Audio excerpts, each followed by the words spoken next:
DIY forever. Let's go. Yes, ladies. Tom, you do the clap. Rienk. Let's go. I'm sorry, but shouldn't we do it at the same time? Because No. otherwise you have a... Each channel, so it's clear. I'll take each channel, yeah.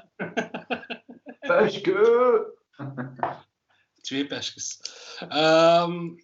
Right. Hydra Head episode. Yes. I got really deep into the back catalog for Hydra Head. I discovered I know a lot more Hydra Head than I thought firsthand. Oh, that's cool. Yeah, yeah. I'll just start talking, I suppose. Hydra Head came to my attention when I got Soulseek back in the day. So Soulseek was this. I don't know if it still exists. I think it still exists. Yeah, it still exists. It's this program that you can download music with. But I still use it. Oh yeah. Yeah. And it still looks the same like 10 years ago. So, and it works. Oh really? It does still work like a charm. When I can't find an album, 99% sure it's on Soulseek. I uploaded our shit to Soulseek. Oh really? Yeah. I haven't. Sorry, I have to fix the lighting a bit. I think he's talking about Vonis. I haven't used Soulseek since I had a Windows computer, which was back at my parental home. So I've been gone for a long time. Yeah, but I've only reinstalled it like maybe a few months ago. We were invited to go on a radio show to play some tracks, and then I realized I don't have my iTunes library anymore. Then I first tried to do the YouTube rips, but audio quality wise sucked. And then thought of, hey, Soulseek. That's still available. Yeah, it still works like a charm, and even better than Pirate Bay, because I tried downloading a couple of albums the past few weeks since the first episode. I told you guys I tried to fix my iPod Classic. Fixed now, so I'm trying to get the music library going again, and I'm too lazy to use the download codes because I actually stopped downloading just because of I had files and files and files and never listened to it again. Yeah, but we've discussed this before, and I like the charm of the iPod. But Rienk was talking about Soulseek. Yeah, I used to when I grew up in a really small town where I didn't really have that many friends. And then I moved to a town called Descendant. A pop punk band. No, I never started a pop punk band. That's too bad. But I started getting into music. I went to the local bar, the YMCA, I guess is the American equivalent for a jeugdhuis, I suppose. Yeah. People there were into punk rock and hardcore and all that kind of stuff, and I got influenced by it. But also very quickly, like a year later, I was like, something is missing. So something is not doing it for me in this music. I loved it, but I didn't know what it was. I didn't know what I was looking for, and I was on Soulseek. And sorry, what was the stuff? What was the stuff they were listening to? Just hardcore punk rock, standard, getting into music shit. I've toured with Sick of It All, but I've never listened to them. Okay. But yeah, just to get a feel of what. Yeah, that equivalent. Like, early on, I was listening to a lot of emo and a lot of like Hatebreed type of hardcore and that kind of stuff. Are you from the? Sorry for interrupting again. Are you from the That Is a Satisfaction era? I have no clue. It's the first Hatebreed album. Wipe the spit from my face, wipe these tears from my eyes. That was my introduction to Hatebreed. I think that's Perseverance. Yeah, I think that rings a bell. but yeah, something was missing, and I didn't know what it was. And when I went on SoulSeek, all these users had their libraries open, and if one person would have like 5 or 6 bands I knew in there, I would literally download everything they had in their library, and that's how I discovered a lot of bands that I listen to today still. And the stuff that started resonating with me, which my peers in my town were not necessarily into. A lot of them were Hydra Head releases and stuff like Bowel and like a little bit more gnarly metal stuff, but a lot of what's now considered post metal or post rock or more drawn out longer songs with very melodic kind of stuff like ISIS and the likes. That's what started resonating with me, and that's the first time I truly in my life felt like, oh, this. I almost claimed ownership over the feeling I had when I discovered that feeling, that music. So yeah, that was my introduction to Hydra Head. This must have been 2001, 2002 that I started getting into whatever they were doing. Without being super aware of the label, but so actually, Hydra Head was what was Slipknot and maybe even Mastodon for me. Like the feeling you described sounds familiar. It sounds cool because the first band someone introduced me to was Limp Bizkit, and it's only cool for like 5 songs. And then I discovered. Did you say 5 albums? Sorry? Did you say 5 albums? 5 songs. I don't even know. I know one Limp Bizkit. I'm more of a 5 album guy. I know one Limp Bizkit album by name, but like I don't even know the full name. It's something with hot dog flavored. Chocolate starfish and that. Chocolate starfish and a hot dog flavored water. I know every Limp Bizkit album, I think. Unless they released a new one in the last 10 years. They probably didn't. Although. No, but it sounds familiar when you tell the story. You were looking for something, and that's the same thing Slipknot did for me, in a way. Because I've also had my hip-hop period and my Holland hardstyle period. Okay. Oh, definitely. That came right before I moved to that town. I was full-on gabber. I still love it in a way. I still do. I had an episode at some point because it's no coincidence that all 3 of us are hat period. I just wish I had my neophyte long sleeve still. Dude, I would love one of those old long sleeves, the IDT ones. Yeah. I bet. I used to have a Pioneer bomber jacket. Oh, okay. Just a Pioneer in the back. I was like, loved it. I've been trying to buy a bonsai bomber jacket for almost a year now. I'd love a bonsai bomber jacket, but I think I'll just buy a T-shirt and make a back patch of it. I would love a bonsai long sleeve. I didn't know, but now that's my dream. Now that we're talking about it, I'm going on a search for a bonsai. Quite expensive. If you want, like. Well. Even bootlegs. Oh, I don't know. We can make. Yeah, I definitely want a bootleg. It'd be cool to have a real one, but. Let's make heavy cream bonsai bootlegs, long sleeves. There you go. Wow. Yes. Holy shit. And we can only make 3. Oh no, 4. 1 for Axel, our one fan. Yeah. We have 2. I just got confirmation. We have 2. I got confirmation yesterday, unless we're talking about the same guy. No. So shout out to the fans. For the fans who are interested.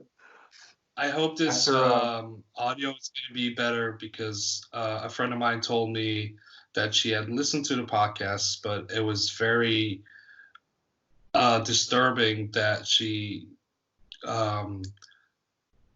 really had to pay attention to listen. Like, you know how you sometimes casually listen because of the audio quality.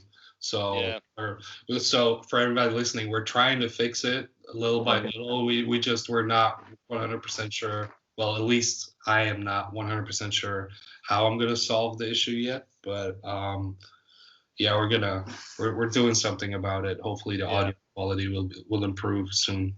But recording the audio, each track individually should improve it. Plus, in a way. We are on the 4th episode. Let's at least go to 10 before we start buying expensive mics and stuff like that. Voila. I think if you want to have the experience of casual listening, the Spotify account will be your go-to.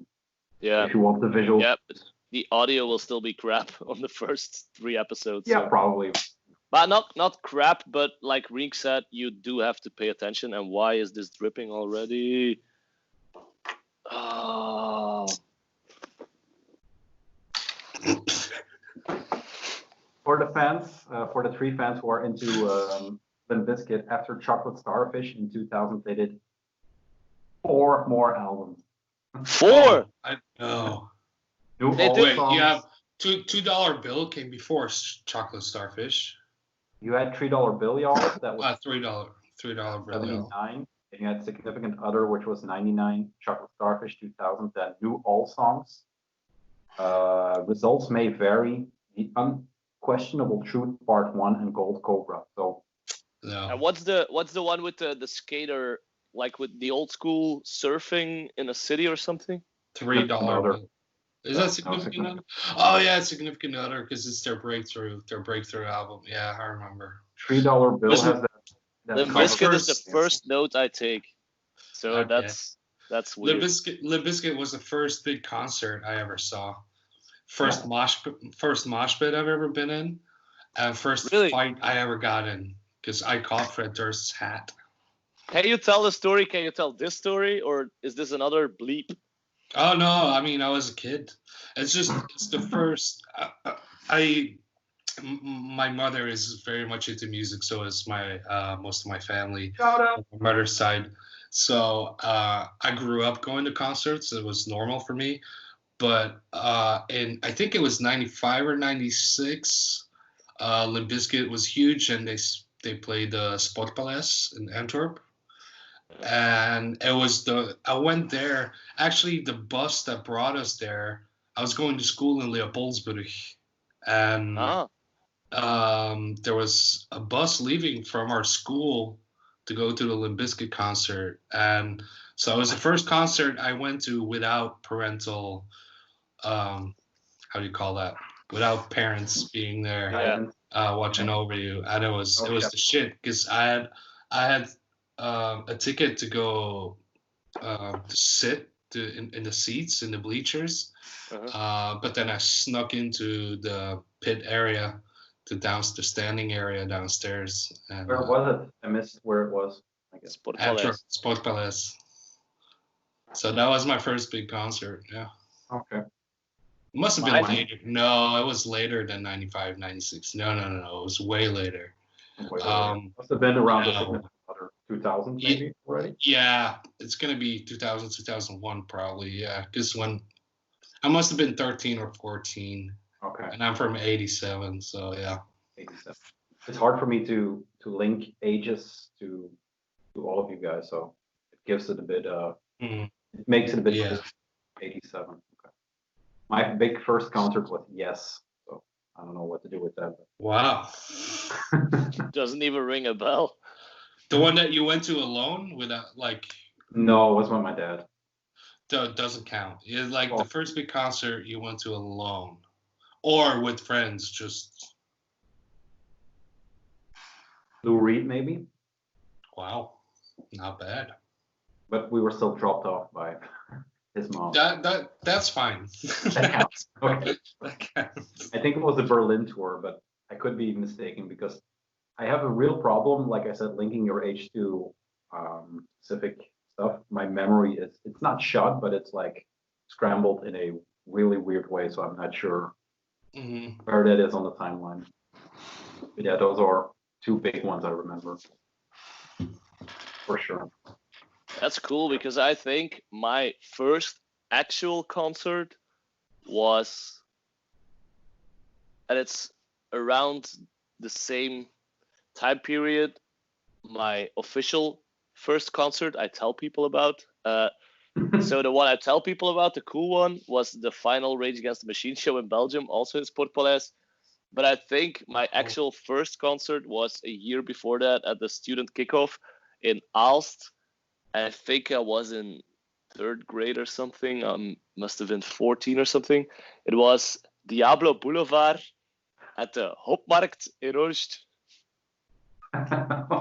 And it was fun, man. It was really fun because I idolized Alex Agnew back then. I really did.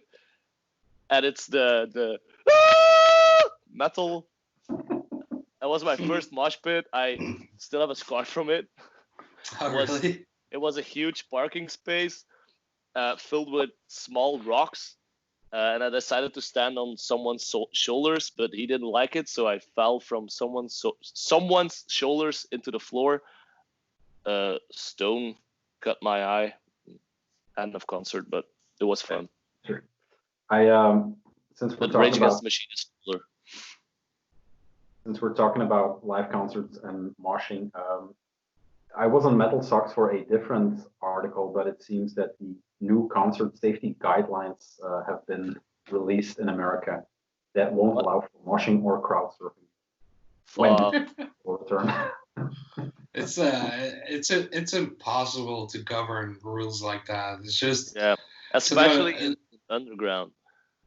It has it's called the Event Safety Alliance Reopening Guide. So yeah, but it was to be expected something, and I think they'll do the same regulations here. But like when you play a small bar, what's going to happen? Is there going to be inspection? Are there going to be cops? Who's going to check it? The only thing I'm afraid of, people are going to start policing themselves. And if that's your plan, then stay at home for another 2 years. Going into another rant. No. Yeah. I've noticed I've been going back to work like past week, like today I had to work and yesterday I had to work. There were rules and guidelines and they lasted about half a day, I guess. Same. I do have to remind my coworkers every fucking half hour about the guidelines because they don't want to throw anyone under the bus, but truck. Yeah, truck. The truck drivers are even better. Like, I don't have to tell them there's papers everywhere. They are aware of it. They wear their masks. I'm not saying everyone at our job should wear a mask. Some people do, but it's because of dust, not because of the Rona. But just like when they use each other's, what's the word in English? Forklifts? I'm reading through the article. So. Okay. Let me say this. She slept for 2 hours. I tried to keep her up so she could sleep now, but it's not going to happen. There is a quote in the article saying the vocalist will be forced to scream, "Let's close down this bit, and this is your last chance to stand still and stay 6 feet away from each other." Yeah, are you looking at The Onion? No, it's the same, but it's Metal Suck. Because just before we started, Thomas from Wolven, our buddy, informed me that Hunt Hendricks, do you know the guy from Liturgy? Yeah, I saw a headline. I didn't read the article, but I kind of saw it come. We have to wait a while because, I think they saw it coming, or what did you say? No, it's not back. Oh. Rienk, are you sitting really still, or are you frozen? Now he's back. I'm back. That's why they call him Slim Shady. Okay. Is it worth going into Liturgy? I'm not sure. I'm aware of some of the things they did, but I'm not. And it sounds. Nah, doesn't ring a bell. It does ring a bell, but the bell it rings is the death metal bell, and I'm not familiar with that. Wrong bell. Bing bong. Yeah, that was just. I mentioned it. I was looking at it because just seconds before we went live, it was mentioned. Yeah. Let's. Rienk was trying to tell us something about Hydra Head. Let's go back to Hydra because it will be. I finished my story. That's how I got. I told you a story about how I got in touch with Hydra Head. First discovered them, and that a lot of records that were released on Hydra Head, unbeknownst to me at the time, were very played a big part in my musical education when I was younger, and I still love to this day. I think it's like Rubben just told us, like he was looking into it, and without even knowing it, he put about 10 records, I think, just because of the quality of that label. But that's what I noticed when I did some homework, but then I quickly realized I don't have to do homework because when I checked the roster, like a couple bands rung a bell, and then I started looking at their Discogs page, and like at least 3 albums I've had on repeat for, not forever, but at least 3 albums are in my top 20 albums. Maybe we can dive in there. What are they? Daughters, the self-titled. Yeah.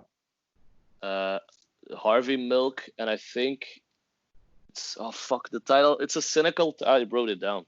Haha. No, it's 4 actually. The Melvins, Senile Animal. Is that on Hydra Head? I think that's on ep.004. I'm not sure. No, it's Hydra Head. I saw it on Discogs on the Hydra Head page. So unless Discogs wrong, maybe it's a special edition. I don't know. I just wrote this down from Discogs, the albums I do know. What's the 4th one? The 4th one is Calculating Affinity, Dillinger Escape Plan. That's one of my top 5 albums forever. I know why when I saw you live. It seems the CD of the Melvins is ep.004, and the vinyl edition, one of the vinyl editions, is on Hydra Head. Okay. So there's a couple more bands and releases on Hydra Head. I do know and I do love. I wasn't aware it was on Hydra Head. Like, for example, Prurient. Is any of you familiar with Prurient? I don't even know how to pronounce it. I think Tom is familiar. Prurient, it's Dominic Furno. His voice. He's the guy behind Hospital Productions and and I think Shadow.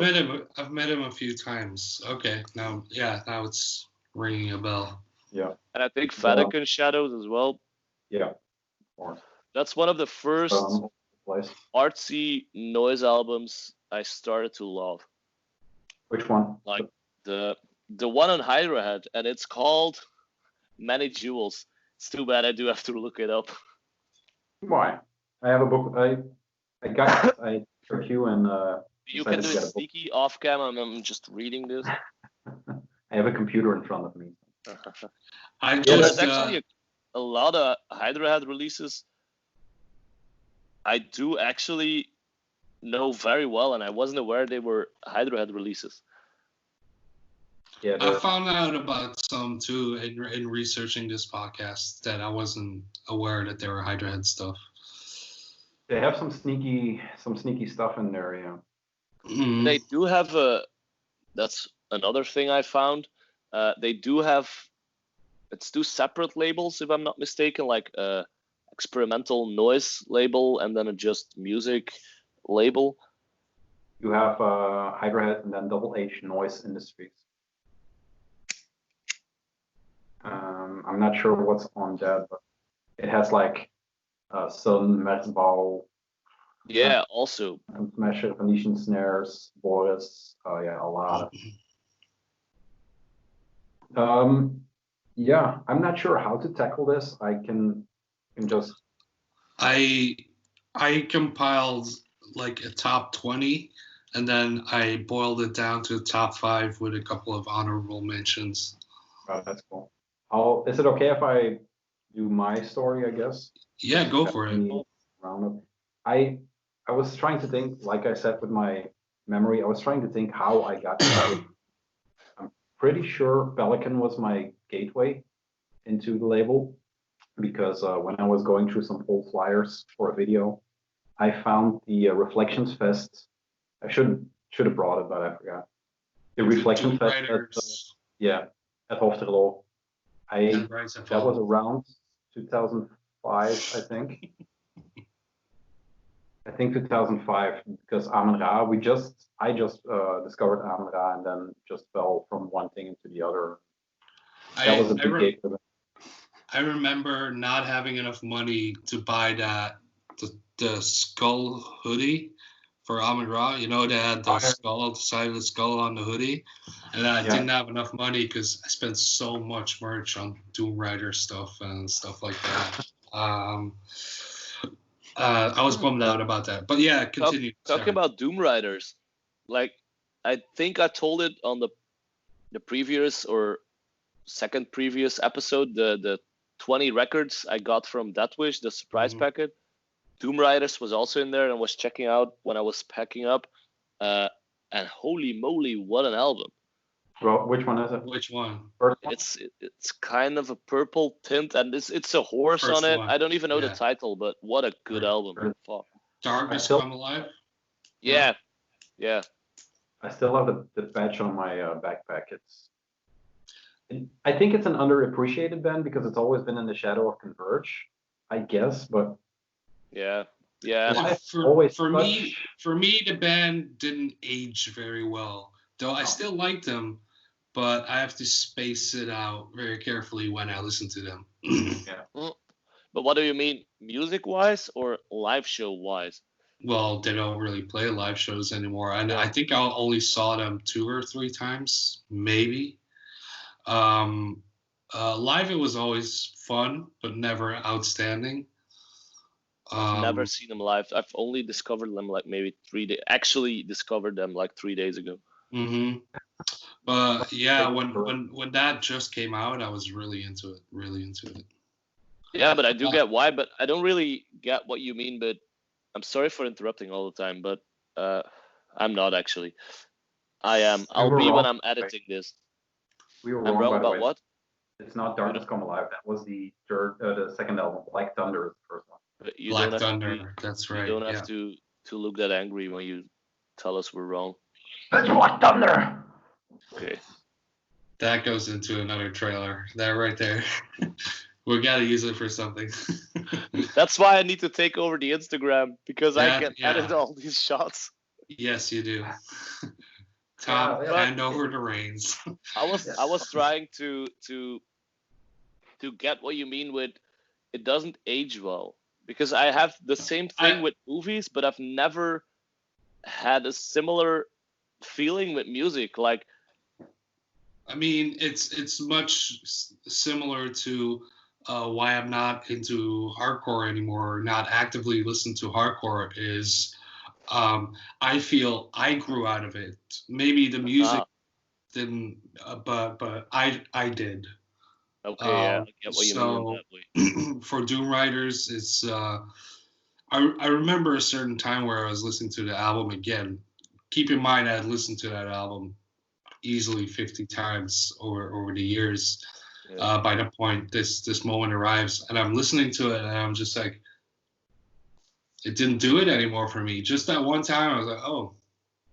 And I guess I was just like, I don't know how to explain it because I don't have that vocabulary to explain what I exactly. I think I know what you mean, because I've had a similar thing with a couple of albums from when I was younger, and most of my favorite albums now, I'm quote unquote afraid of listening to on repeat because I'm afraid I'll get sick of it in a way. Yeah. So sometimes I just leave a half-year gap between listening to an album like Dope Smoker, Sleep. Everyone knows Dope Smoker by Sleep. Like, I only listen to the full album on really special occasions. And I do take the time. I take the vinyl, I roll the thing, I clean the couch, and I listen to Dope Smoker. And I have a couple of albums like I only listen to once every couple of months. Mm-hmm. And I love those albums just because of those experiences. Fuck, this is a too long story just to say I'm afraid of getting sick of certain albums, so I get what you mean. That's good that you do it like that, because I have albums that I cannot listen to anymore. Just broken records, just done. I have that exact thing with Blood and Thunder. What's Blood and Thunder? Wait, Blood and Thunder. Blood and Thunder, that's a song, no? Yeah. The album. Leviathan, sorry. Leviathan, yeah. I can still listen to it. It's been a few years since I listened to it. I remember sitting on public transport, because I have this tendency to kind of, when I sit down and like kind of drum or whatever, or play like an air guitar or whatever. Oh, we have a drummer. And I remember air drumming to that record at public transport when it came out. I was like, this is impossible to even air drum to, because he does such weird timings and weird shit when he's drumming. I was like, fuck, this album's great. Definitely listened to it a lot back then. I'm still not sick of it, but it's been a few years since I've put it on. I'll always listen to Remission first if I put on Mastodon. Fuck yeah. I'm not sick of that one. And not sick of Crack the Sky, so if I listen to a Mastodon album, I'll go to those ones. But if I have to say my favorite Mastodon album, it's definitely Leviathan. Did you know, just a little side note, did you know that Mastodon's guitar tech is now the bass player for Slipknot? Since you said you were such a big Slipknot fan. No, I did not. I used to be a way bigger Slipknot fan. Now I'm just nostalgic, but really, I did not know. Yeah, V-Man Alessandro. He was a guitar tech for Mastodon and many others, and then he got the Slipknot gig. Was he the one playing backstage when they played Grass Pop the year after the original bass player died? It was probably, but he never played backstage. Definitely played in the back of the stage, but I did see him. Yeah. Hello. Oh, Bash. She's called Firely. Yeah, let's get back on track. Hydra Head. So yeah, I guess Pelican was my introduction. This was the records I got first. Let's get it out so the glare is gone. This is the March into the Sea EP, I guess, but it's a very long track like Dope Smoker. Not as long as Dope Smoker, but it's just one track. And then it has Angel Tears, the J.K. Broderick remix. I've never really gotten into Pelican. Why? I'm not sure if it... I think it's the same as Doom Riders. I don't know how it aged, but yeah, it's post-metal or whatever you want to call it. Well, for me, Pelican was also one of the first bands I got super into, and it was those two EPs that they released, Australasia and the one that came before that, I think. And then they started releasing fulls, and then after Our Throats Will Become the Thaw, whichever album came after that is when I stopped listening to them. That record, that's on my honorable mentions. I love that. It used to drive my mom crazy because I used to listen to it on the speakers of the computer at home, and had these two little laptop computer speakers, like really shitty quality. But I used to listen to that so loud. That song Drought, that was my favorite. Yeah, this is the first EP, I guess, or the first thing they released. I don't recognize that design. I never had that record. Yeah, it's probably a re-release. It's also on Hydra Head and something else. Cock of the Rock. I'm not even sure what that is. It has Pulse, Mammoth, Forecast for Today, and The Woods. So it's the EP. Because Australasia is actually the first full length, I think, if I'm not mistaken. No, it's an EP. It only has 4 songs. Yeah, but could easily be a full. I think it's considered an EP still. Yeah. I think so. It says LP on here. Oh, really? Yeah. Somewhere there. If Nails can release an LP, 12-minute LP. That's cool. It's a double album. So. Looks rad. It is on Blue. Yeah, that song Mammoth, it was so good too. I didn't listen to that this week, but I will. It's just. What else did you have? With my story? Yeah, sorry. I keep interrupting you, and I was like, let me finish the story. That's what we do. I think one of the absolute gateways was ISIS for me. Still, resonates as one of the more important bands, together with Amra, I should say. Was around the same time I got into that, and I think I got into them around the time. I'm pretty sure it was Panopticon era. Same for me. That album is just, I mean, it's off the chart. That's 2004. I think it got on my radar 2005. Around the same time Mass 3 release was. I remember waiting on the day of the release, so I could download it from SoulSeek for Panopticon. I was really into ISIS back then.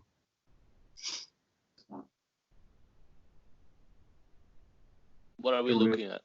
Yeah, this is Panopticon by ISIS. It is hard to see what it is, but it is just a big look at a city. I think it's Los Angeles, but I'm not sure. The back has a bit more. Yeah, I'm kind of ashamed to admit I think never listened to ISIS. There's no shame in there's no shame. Never having. Yeah, but I know I'll like it, but like something. I'm pretty sure you'll like it, because if you like something like Tool, which is maybe it's not the same band, but they get maybe the same insults thrown at them. Remember when ISIS went on tour with Tool? Yeah. That was Justin Chandler, the bassist for Tool, plays on this record too. Oh, I didn't know that. He plays on. I do have to check it out, but. Yeah. This is actually not on Hydra Head, which is weird because it's Aaron's band. This is on Trust No One recordings. Interesting. I'm pretty sure there was a Hydra Head release of some sort for it. Yeah, maybe this is the let's see what I have in collection. It's released in Sweden of all countries, so it's the only. No, it's not. Of course. But yeah.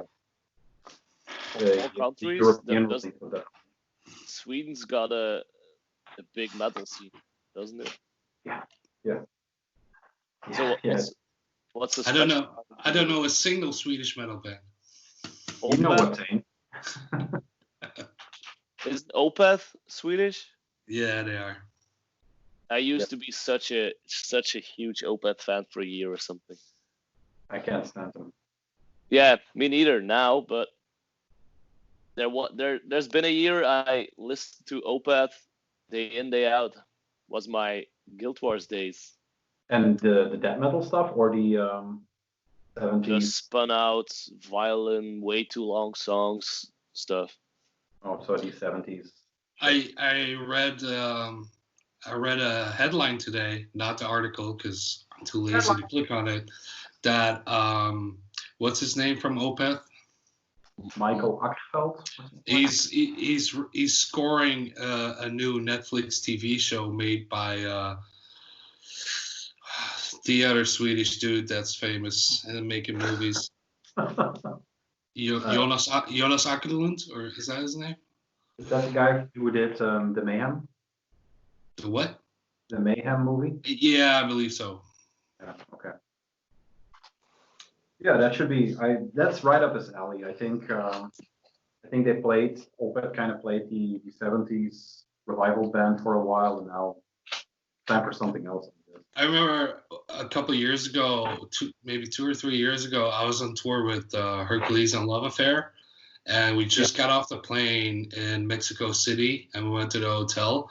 And outside the hotel, there was a huge line of metalheads, and I was like, the fuck is going on here? I'm on tour with a disco band, obviously, but I was stoked. I was stoked to see a bunch of Mexican metalheads, you know. And I didn't ask them anything. I just went in. And then during lunch, I went to the restaurant for the hotel just to see what they had on offer. And I saw Opeth and their crew eating there. And just these fans were just like, oh, it was interesting to see. They have a very loyal fan base. I think even people who went from the Blackwater Park death metal stuff right into the '70s stuff with them. I think that there was a cutoff for some. There are some very diehard fans, which is normal. I do have to make an Opeth note, but Axel, don't put Opeth in the playlist because everyone will skip. No, do it. Blackwater Park should go in there. That's a good album, though. I'm just watching Pesh. I'm just watching Pesh play. I have my fingers crossed that he will or she will rip his face up. Why? But she's kind of calm. I bought her a new toy. Yeah, she loves it. Looks like. She's ready to appropriation. Sorry? That toy is cultural appropriation at its finest. How? Because of the feathers. Did you have something else, Tom, that you wanted to mention, or? For Hydra Head? Yeah. Well, I think we both are kind of children of botch. It's on my short list. Yeah. Let's not dwell too much on what I want. I'll just pick up on your short list. Let's dive in because. Okay. The first thing on my short list is the first vinyl I ever bought, and I got rid of it, but I know who has it. Our mutual friend Dantje. And he promised me I could buy it back, but it still hasn't happened. But I definitely want it back. First vinyl I ever bought with my own money, and that was Keelhaul Subject to Change without notice, or without matter, one or the other. That record was a big one for me in the day because I didn't know anything that sounded like Keelhaul. Subject to Change? Without matter or notice? Either or. Yeah, Subject to Change without notice from 2003. Yeah, that one.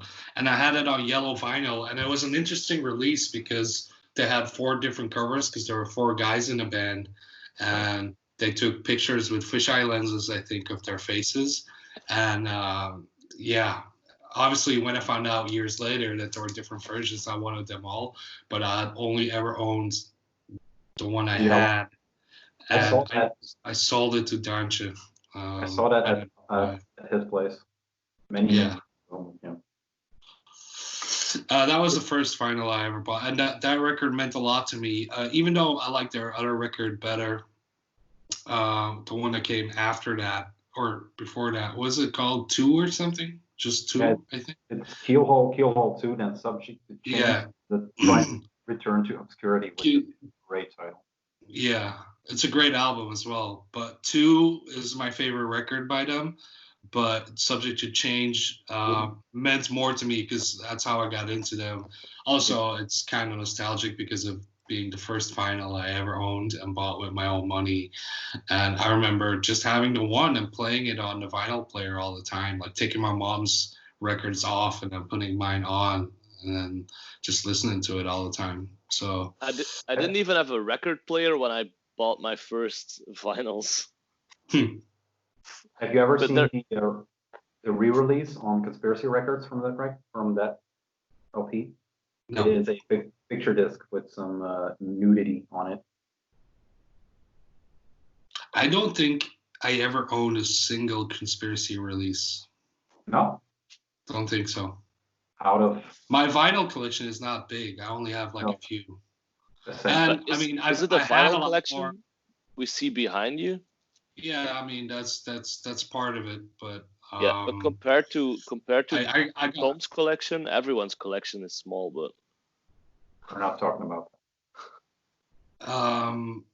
yeah, I got rid of a lot of stuff back in the day, which I shouldn't have. But yeah, you're young, you do stupid stuff. yeah. What's your biggest regret selling?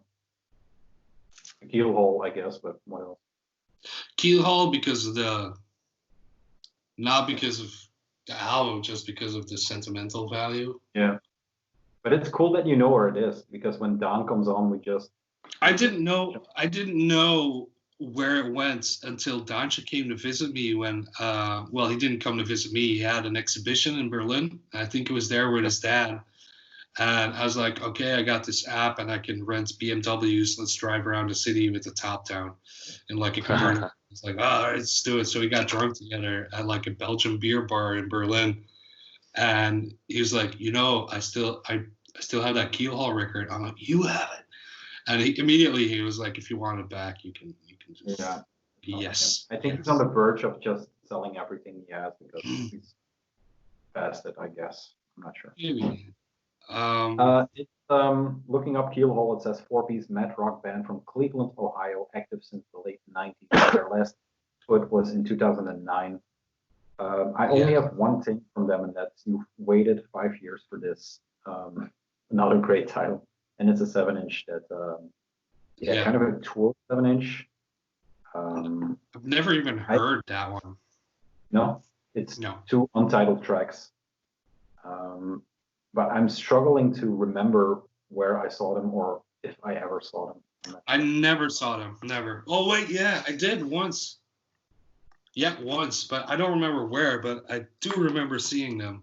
Must have been Antwerp or something. I think it's a related thing because I know when I think Keelhole, I think Conspiracy Records. Didn't Keelhole play that same show? The 2005 one in Hoofdelo with Pelican, Doom Riders, all that stuff. Didn't Keelhole play there too?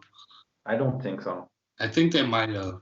Maybe it was like Rockheadic or something because they always had good bands. Still do. Yeah.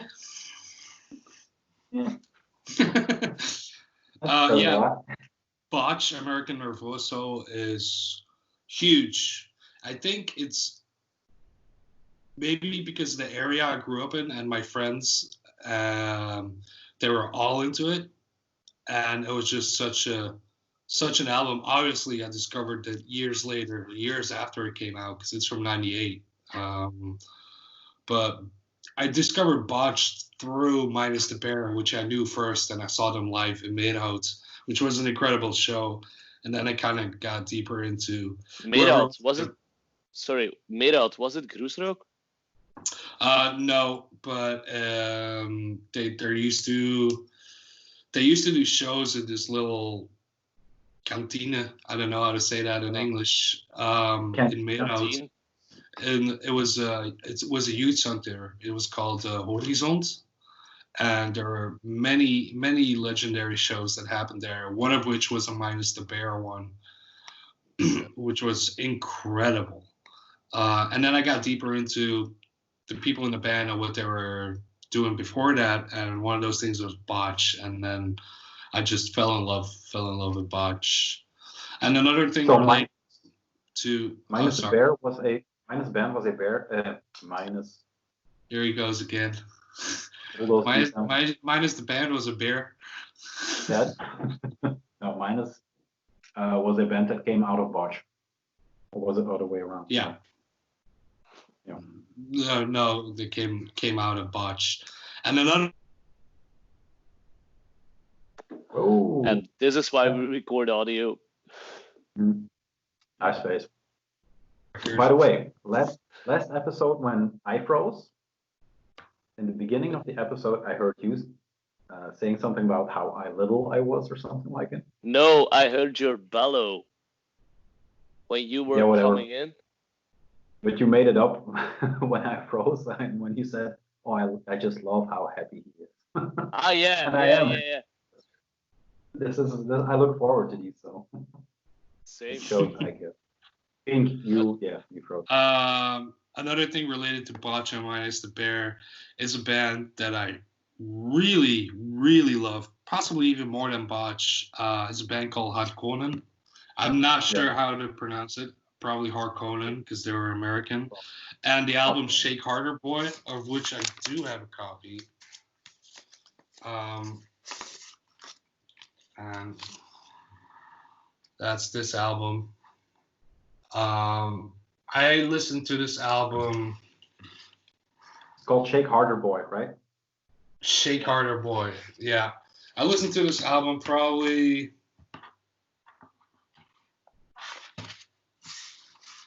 like every month, at least once. Okay. It's so good. It's similar in style, though completely different, but yet similar to Botch and the likes. It just has that sound. And what press do you have? I don't know, and I don't want to look it up. I can just go on talk about Discogs and look it up, but I don't want to. No. The Harkonnen album was so good, and that's when I started discovering. I was like, hey, there's two Varellen guys in this band, so it had both Ben and Dave Varellen in Harkonnen, and Ben Varellen, who is in Harkonnen, also has Varellen amplifiers, which has the legendary Meat Smoker amp, the bass amp, and all that kind of stuff. And there's also honorable mention for me for the split 7-inch, which I forgot about, but they have a split 7-inch with These Arms Are Snakes from 2005. I think that's the Harkonnen does. I think it's the last release they ever did. That split. My friend Martin told me about that because I completely forgot about it, and he's like, "How good was that one?" I was like a virgin. Amazing 7-inch.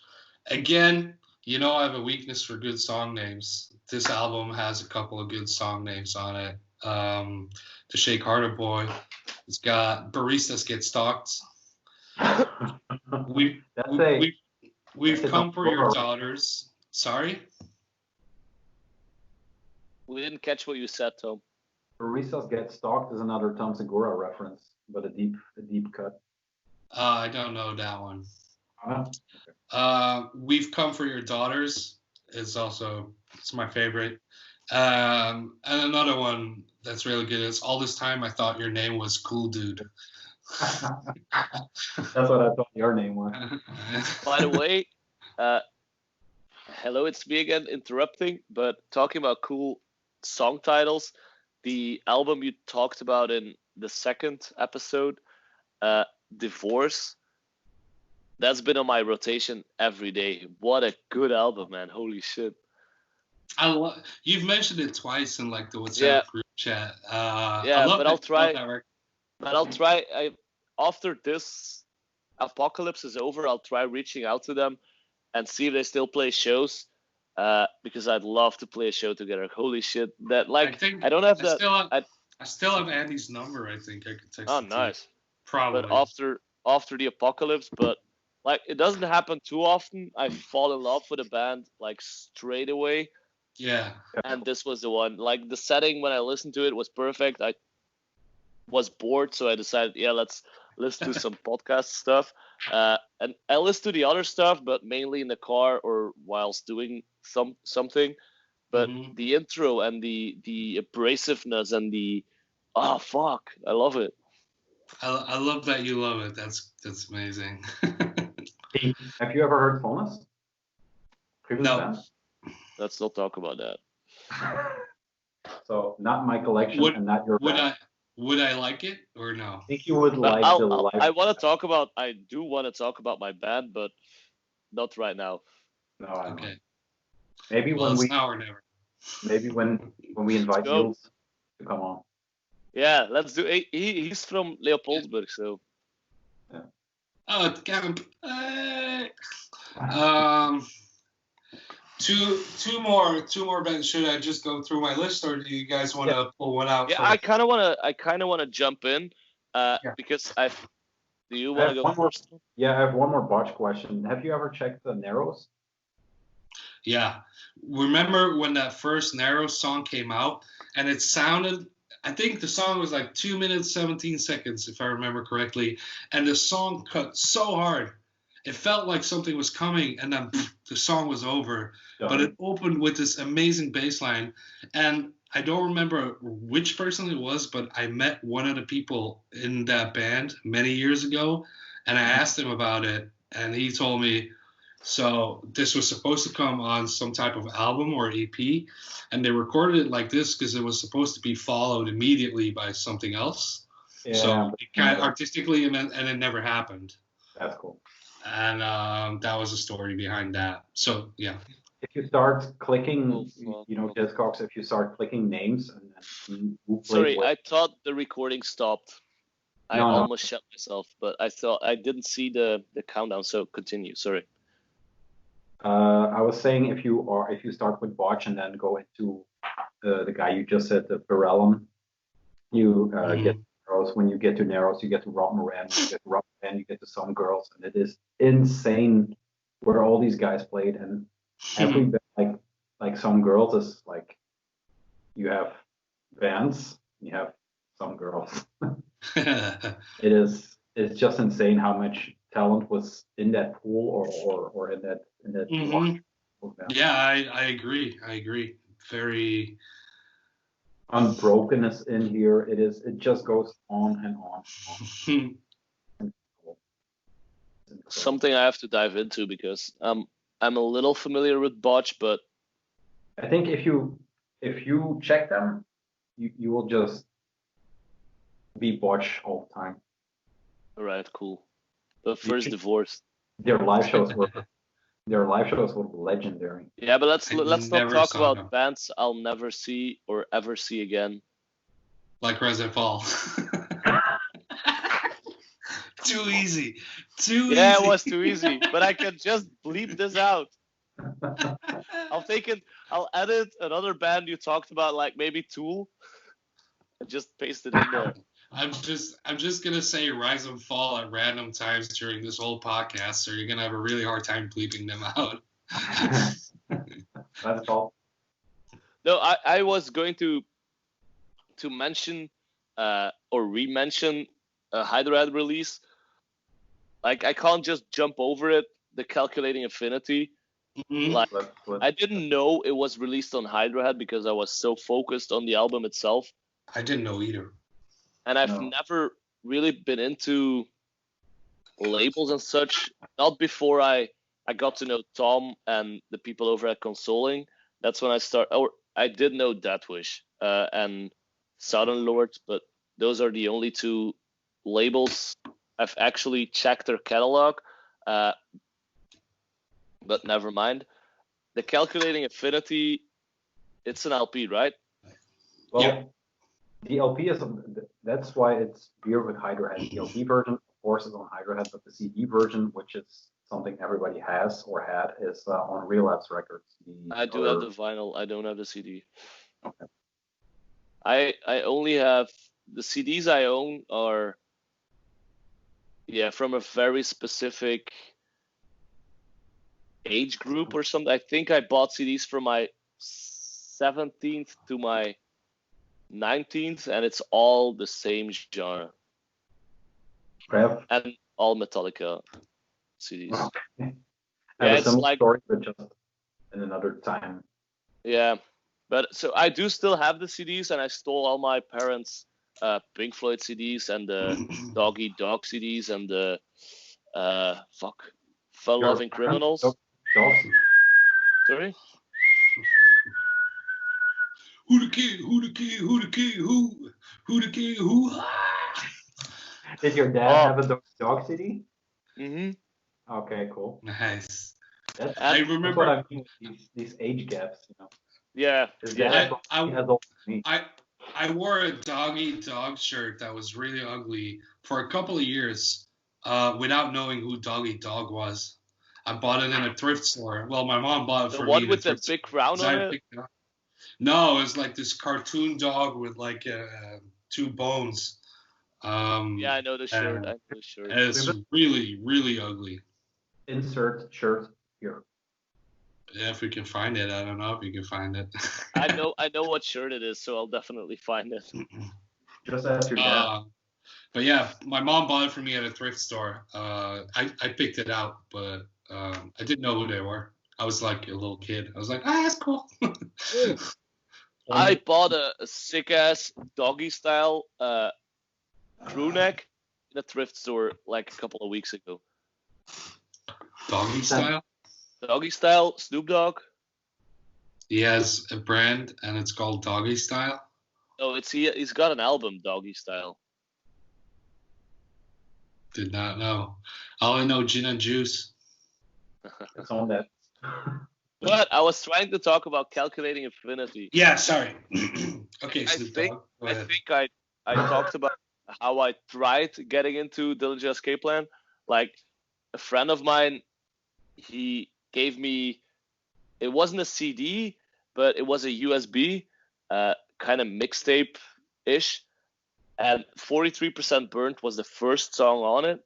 So it was the song I listened to most. And to this day...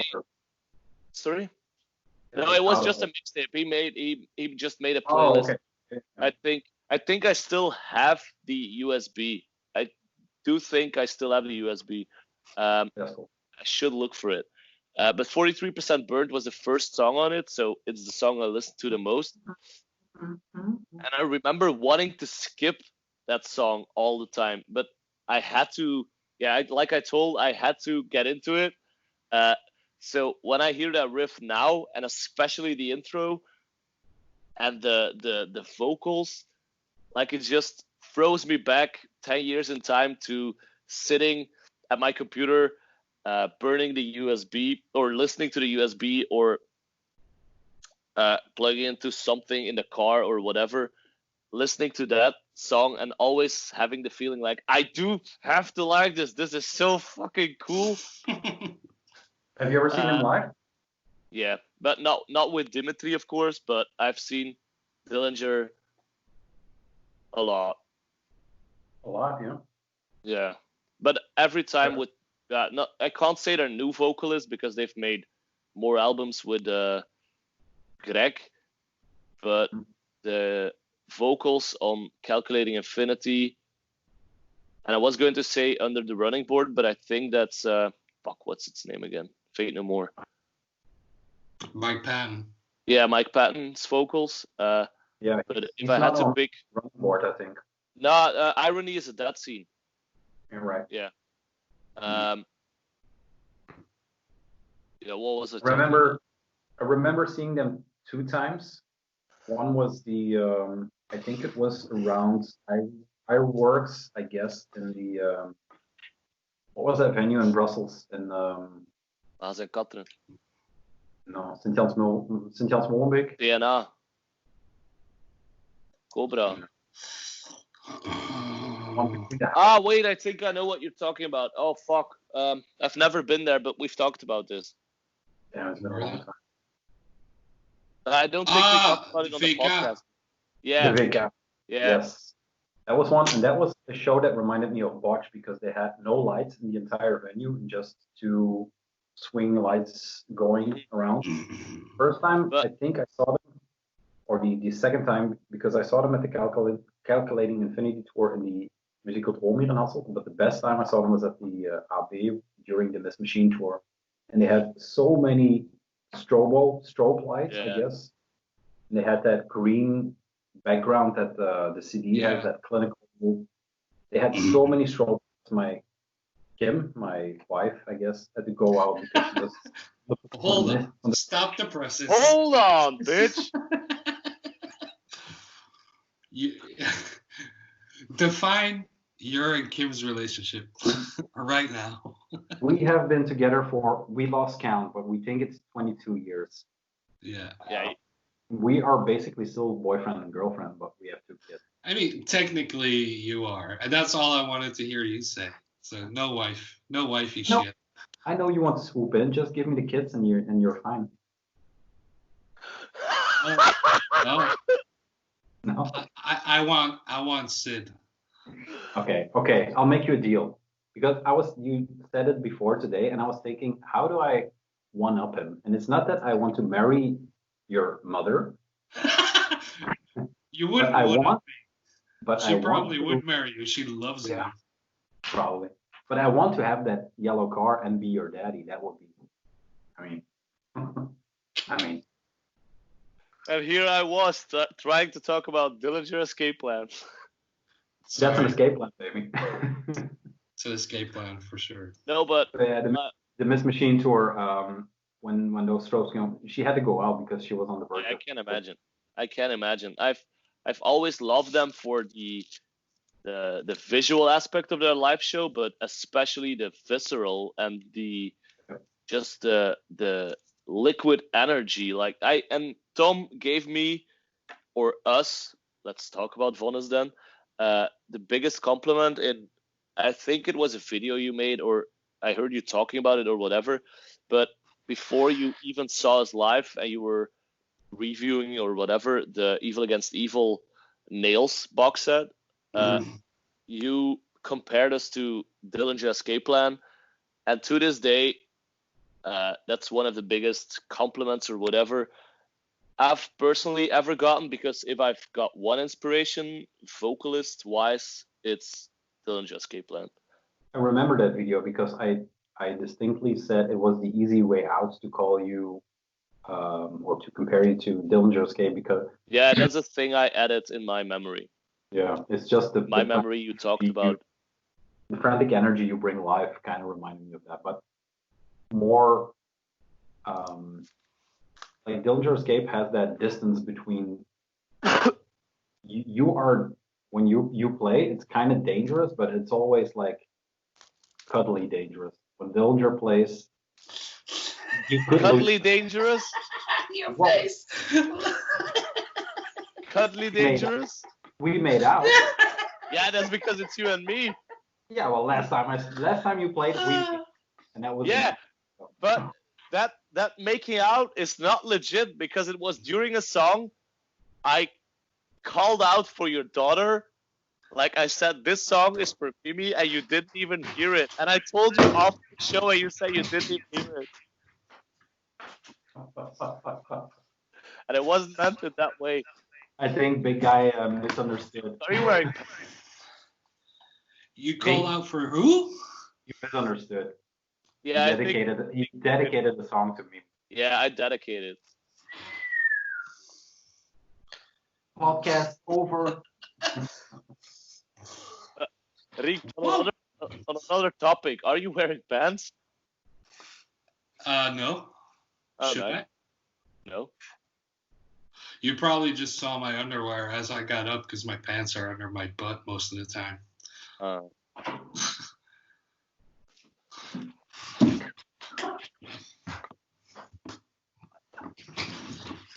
What's up with those Krusty the Clown pants? You're almost ready to go mime at the Champs-Élysées in Paris. Voila. In a heartbeat. All right. I've lost track. That was Dillinger. I think we should round up Dillinger here because. No, we were talking about us making out. Yeah. That's what we were talking about. That's full circle. I remember you pulling away a little bit, so. Yeah. I'm gay, but not that gay. Not in public. No, more in public than in private, I guess. But where was the show? Was it Desert Fest? Yeah. Yeah, I think so. The show where you lost your shoes. Which Desert Fest? No, I didn't lose them. I threw them. Yeah. Which one? The last one. I was there. Did you play on the same day that I was there? No, because I didn't see you. We went. Did you play Friday? No, we played the last day. The last day. Sorry, Sunday. Definitely, I think we played the Saturday. Which band were you with? Well, I didn't play. Ty Segall. Okay. I listened to the Ty Segall. It's Segall, not Seagal. Segall. I listened to I've a made that record. mistake before. I listened to a record today. Sorry? And I can understand. Yeah, I listened to a later one, a collaborative one, and I understood what Rubben was saying by not getting into it, because it was like listening to the Beatles, I guess. The white Fuck fence one? the Beatles. White Fence, yeah, Joy. Yeah. Well, Tim Presley has his own thing going on too, so I could see that's yeah. I don't know how to say it, but I advise people, if I advise people to listen to Ty Segall, he released a live record last year. Yeah, Live at Dead by Audio. No. No, that's longer. It's Let's see, last year, Deforming Lobes. Deforming Lobes, that's the one. And Freedom Band. That is how he sounds live, and it is. If you go through the songs and you listen to them on a record, and then you listen to the live version of it, you can instantly see what all of these songs can become when you see him. And when I started working with him, I didn't know anything about him. All I knew was the live show, and I was blown away. I was like, holy shit, this is really good. And then I started getting into the records. I was like, it's not my thing.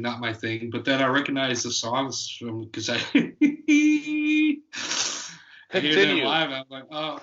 So yeah, I try to tell people to listen to the live stuff. Yeah, it's like with the OCs. The records are pretty good, but live it's yeah. I don't know how we ended up there again, but it's just that's fine.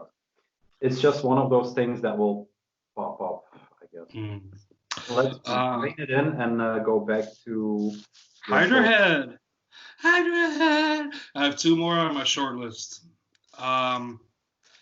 Piebald.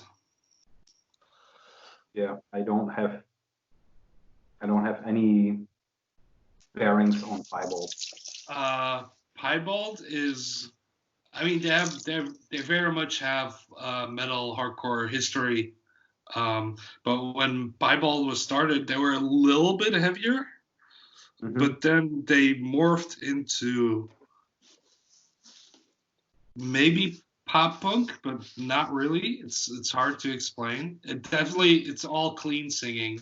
That's right. There's no screaming going on. The one record they did on Hydra Head is When Life Hands You Lemons. It's from '97. Yeah. I only got into that record a few years ago, actually, because I was into their later work, because someone, the guy who was running the YMCA or the youth center in Tesla, in Tessenderlo, we sometimes did shows in another venue that was slightly larger. I think it was like a 350 cap called Florial, and we did some shows there sometimes. And he booked Piebald on the 4th of July, and we did like a big barbecue for them and all that kind of stuff because it was their Independence Day. And that's how I discovered the band. That was later. I think that was 2004 that show happened. So I only got into this record later on, only a few years ago. But that was such a beautiful summer day. Those guys were super nice. It was just like I fell in love with that band then and there. Memory more than. Sorry? It's linked to a memory more than. Yeah. Well, I guess yes, a lot of it originated from an experience more than falling in love with the music first. I fell in love with the band first, and the people, and then the music. But yeah, it's a Hydra Head release, and this is a Hydra Head episode, so it means something for me. But then, the Hydra Head record of all Hydra Head records. Before we go into that, they have another one on Hydra Head. It's a 7-inch. It's called After 13 Years He's Still Not Coming Back. So there's some play. Yeah, that's true. I've never heard that one. They have a lot of albums. Jesus Christ. Yeah, basically everything 2002 I was really into. Yeah, they're still going because they have something 2020.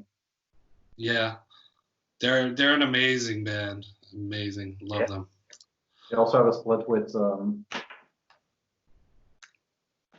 Ava. I'm in that picture somewhere on that record. Yeah, me too. Nice. We'll talk about it.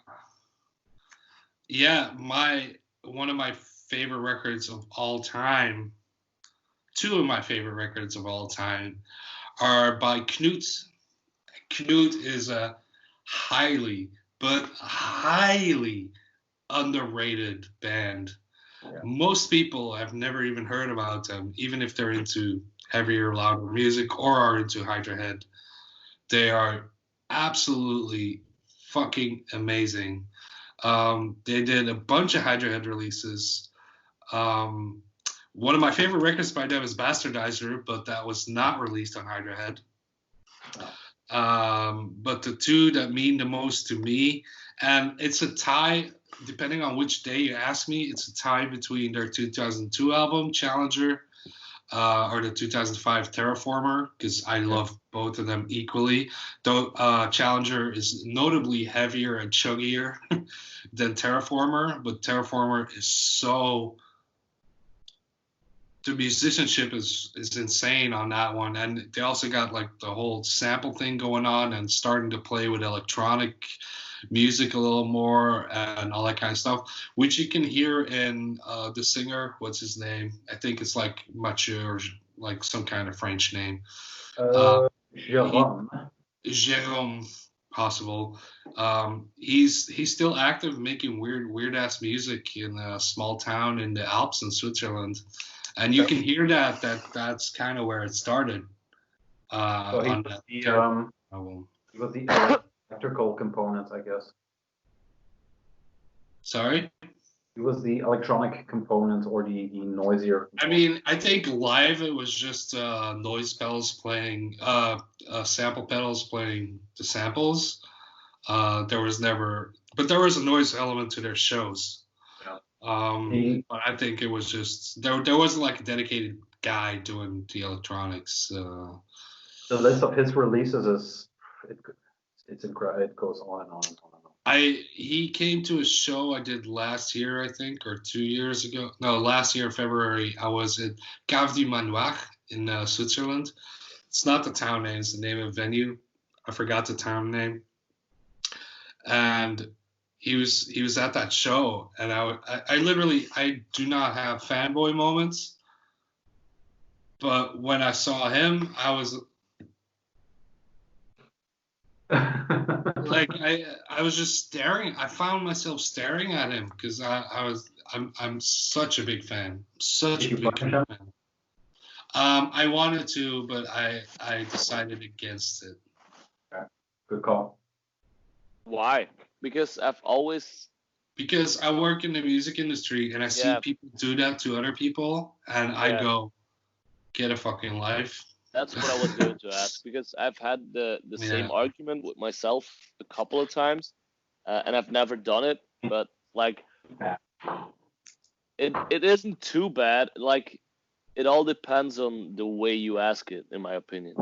Yeah, but I never found myself in a position where I was so gobsmacked to see any one person in real life. Yeah. I mean, I had it once when I saw Katy Perry, which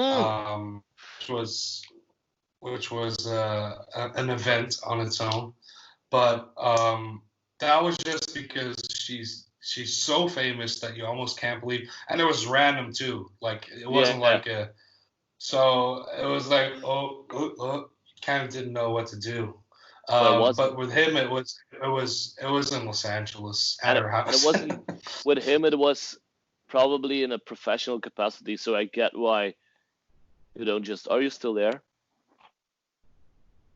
Rienk? Oh, you're back. Yes, but I was asking, Katy Perry. You just bumped into her, I guess, but I forgot his name. It was in a professional capacity, so I get why you don't just walk up to him and pull his sleeves. Yeah, I didn't do it because I'm not used to being in that situation where I'm like fanboying out. Yeah. And I was just uncomfortable with the idea of me going up to him because you can't. I'm socially awkward in real life. Yeah. I don't go up to people and talk to them. Like people talk to me, and if they lead the conversation, then I'll talk, and then after a while it gets better. But I can't go up to a person and be like, "Hey, I love your music." It's Yeah. just in my head, that's not a thing you do. Yeah, but Like I can't. I get like that.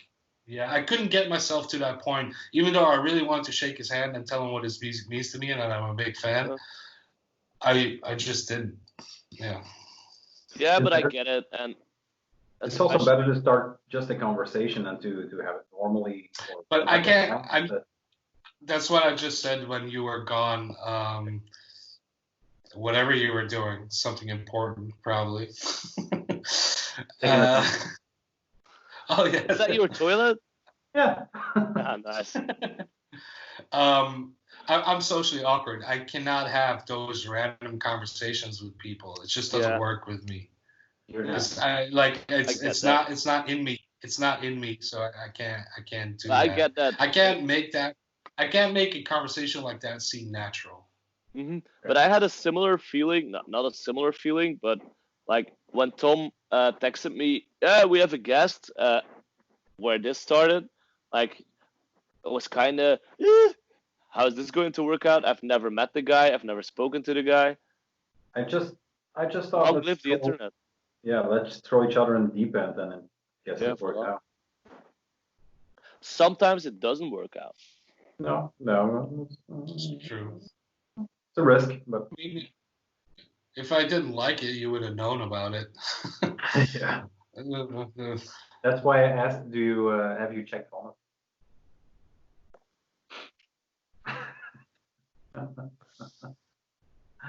Awkward.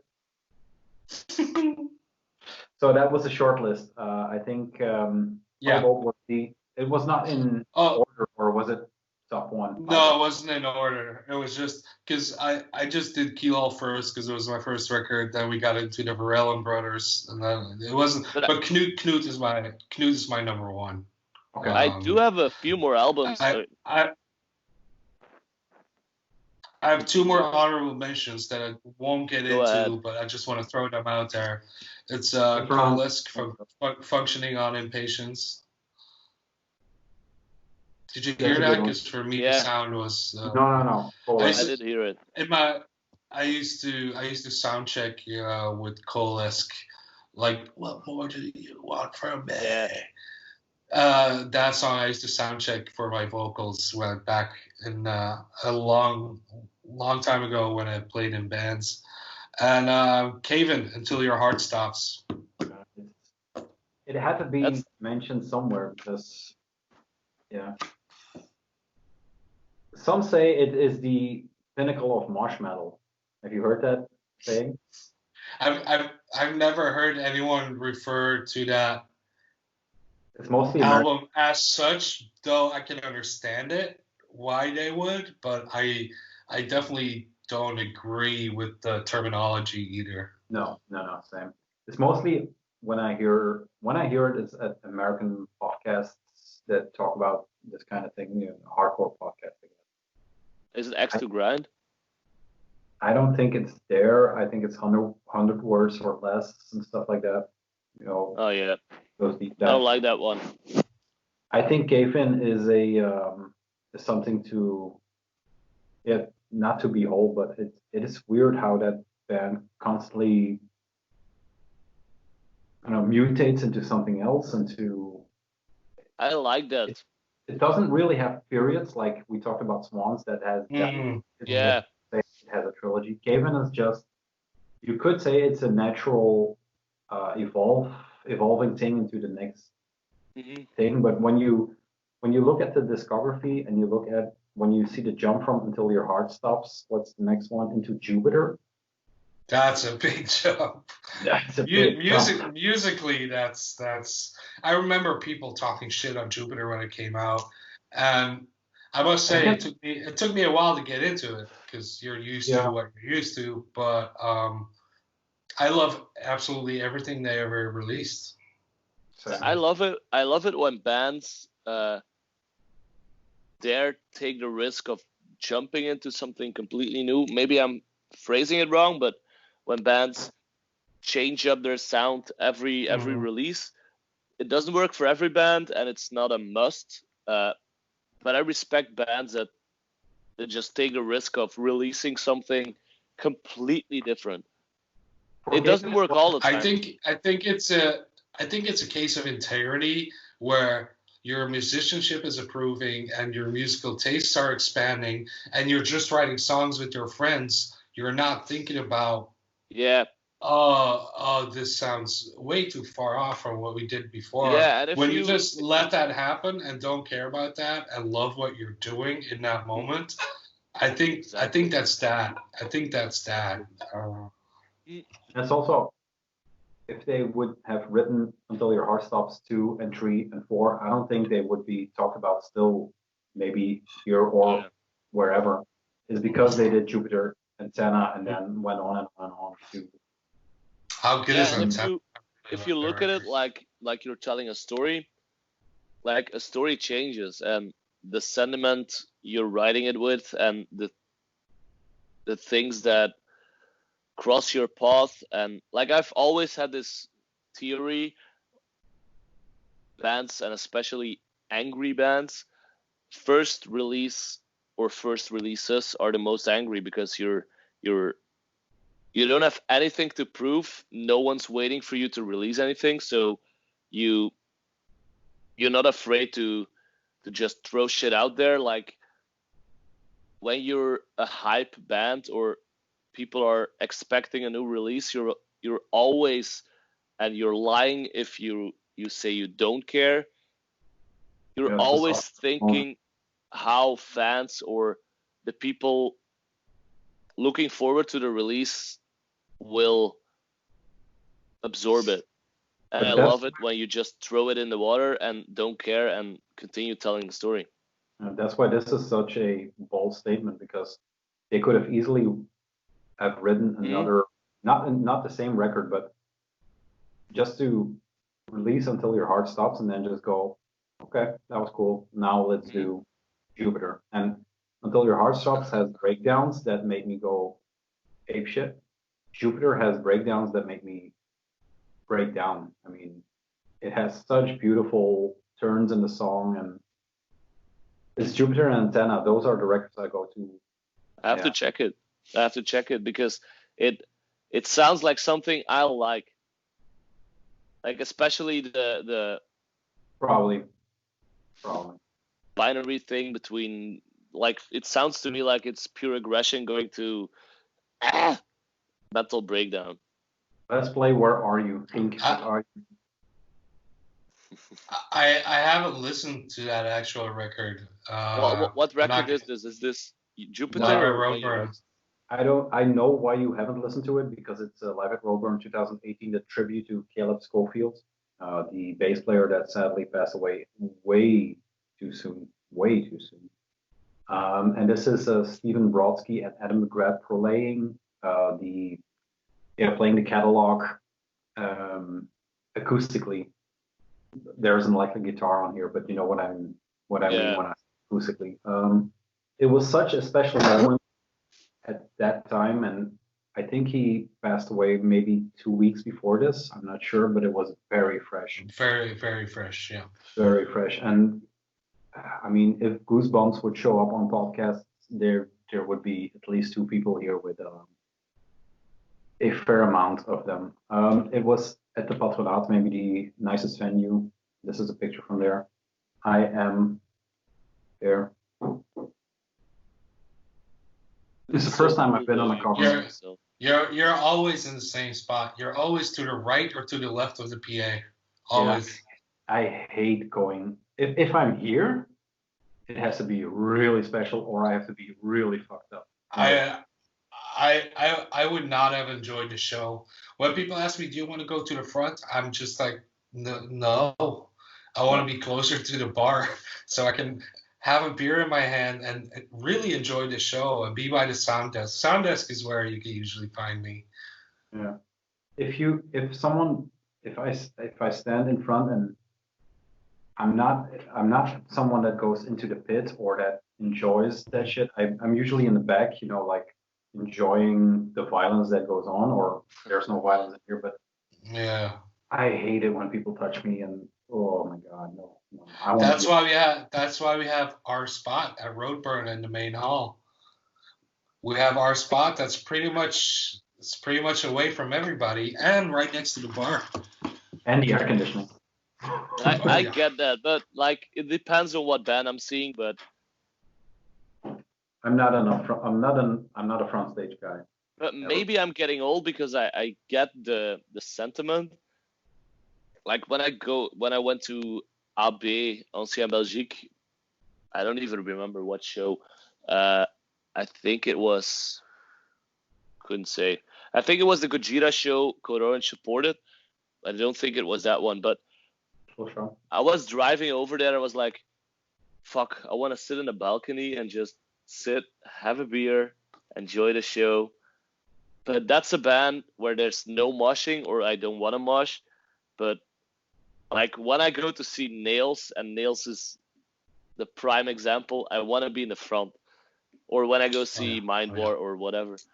But I get the sentiment, and I get the feeling I'm getting old because I used to be the let's go stand in the pit, let's go stand in the front, let's stage dive.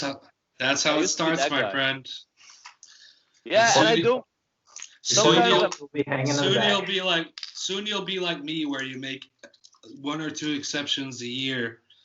Maybe even do a stage dive, or maybe sucker punch someone in the dick, and then a couple years later you turn into Tom,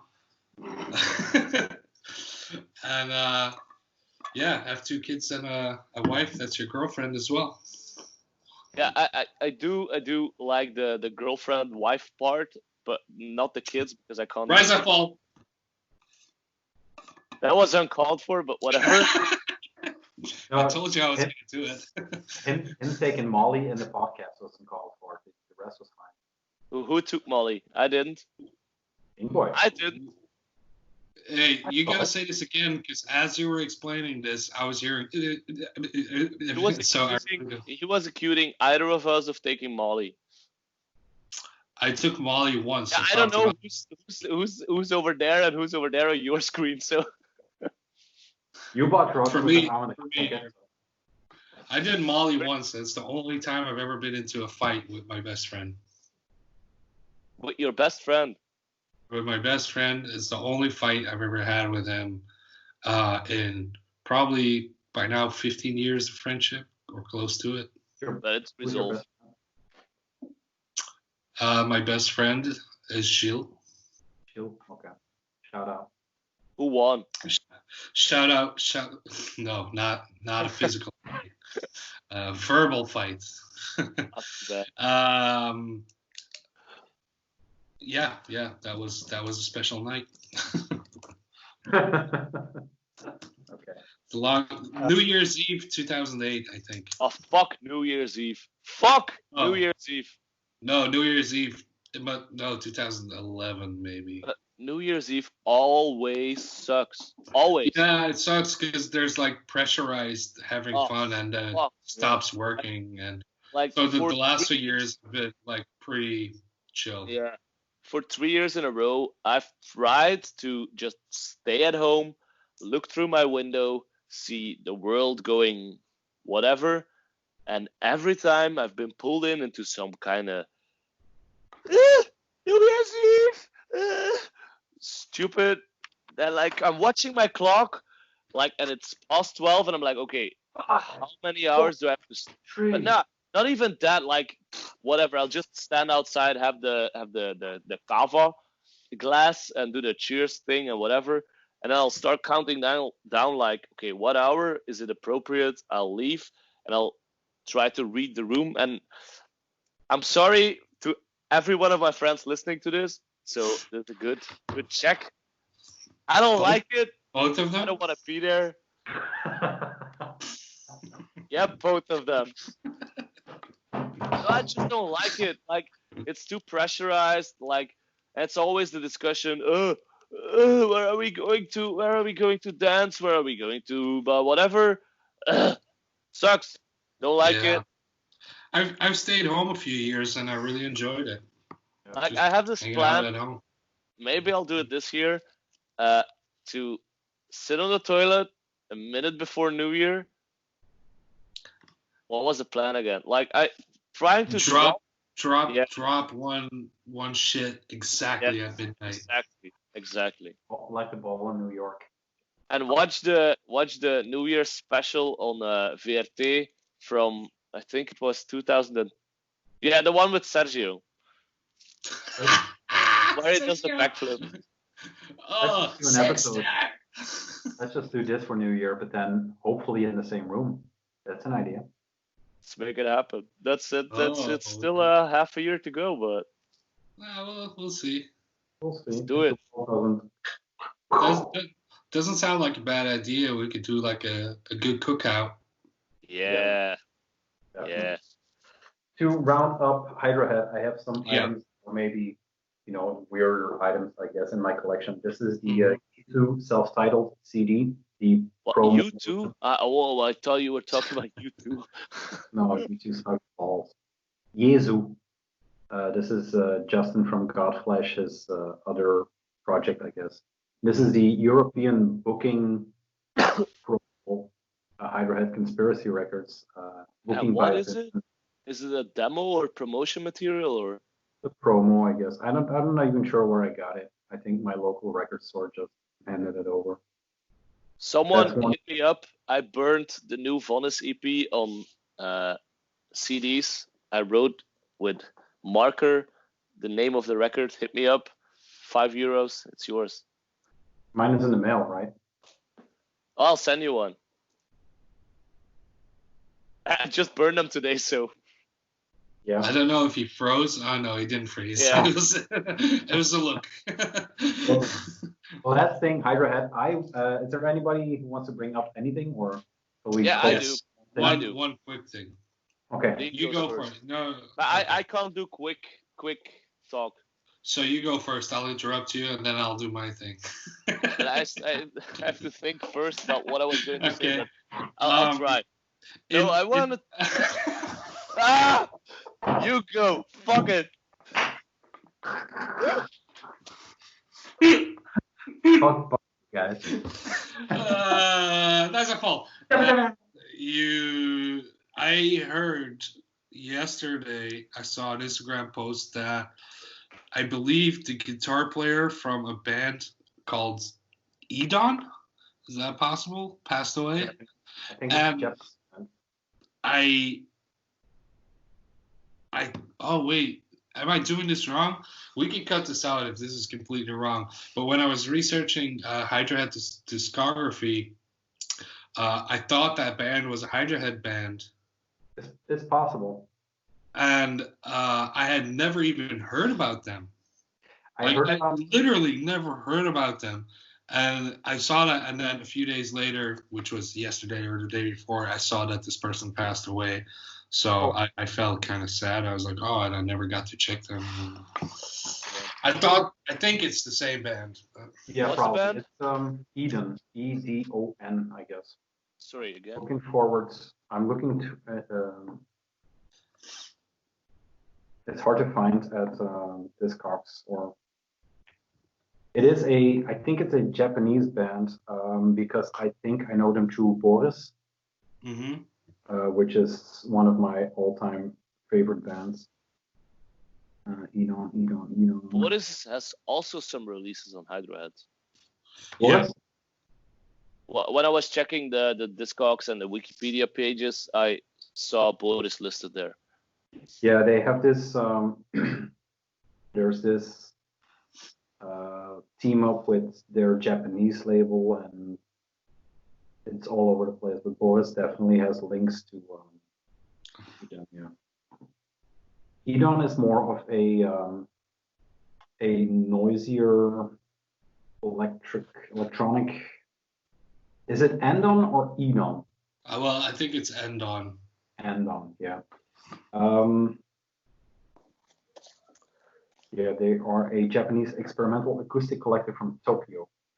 Yeah, that sounds like them. From 2007. Mm-hmm. Yeah, the link with Boris is Dayma Records, Fangs, Anal Satan, all those weird, not weird, but just Japanese labels that release all that stuff. They had their high mark with Through the Mirror, which came out in 2017, which was a absolute fantastic record. Okay. Yeah, it's kind of weird to hear he passed away. Is it? Well, the question on nobody's lips is COVID? I have no idea. No. Yeah. Too bad, man. Yeah. Yeah, sorry to bring the mood down. Rubben, what did you have to say? Yeah, now I have to save it. Yeah, save it. Save it. What kind of bullshit is this? No, I wanted to talk about that, just bands in general, because I saw when I checked the Discogs page, like the only album that really like did the huge ding ding ding ding ding was the Calculating Infinity, but I didn't know a couple of my favorite bands released a record on Hydra Head, not especially my favorite records by them, or Daughters the self-titled and fuck, I have to Hell Songs, sorry. Like I love these records, but I never knew they were released on Hydra Head. Before 3 weeks, I've never heard of Hydra Head. And the Melvins also released on Hydra Heads, and I didn't know that. I didn't know that either. You mentioned that in the beginning. Yeah. It's the senile animal, but maybe Tom. I know the album. I just didn't know it was Hydra Head. But the Melvins is one of those. It's one of those bands that was on the USB. Yeah, let's call it a mixtape. And I always feel like a hipster when I say I discovered the Melvins before I discovered Nirvana. Yeah, your musical timeline is. Yeah, it's fucked up. I know. Like I didn't listen to Ty Segall before a few episodes ago, so. Did you know there's that? Plenty of shit I've never listened to that I'm supposedly have had. I've never listened to fucking Judas Priest. I only know Painkiller, so. Yeah, I've listened to 3 songs, but because I toured with so many metal bands, people just assume that you know their entire discography. I'm like, was never interested in it. No, I completely get it, but just start at Turbo Lover and ignore the rest. Sorry? Just start at Turbo Lover and ignore the rest. That's my favorite jam, though. I've heard that last record was kind of good. I haven't heard it, so. Painkiller. I have to admit, I did listen to that one when it came out, and it wasn't horrible. It wasn't horrible. I forgot what I was going to say about the Melvins, but like the Melvins is one of those bands that. Go. You or me? I'll be Alpha. No, go. Yeah, I'll be Alpha. I completely forgot what I was going to say, but. Reservoir. Nice Alpha.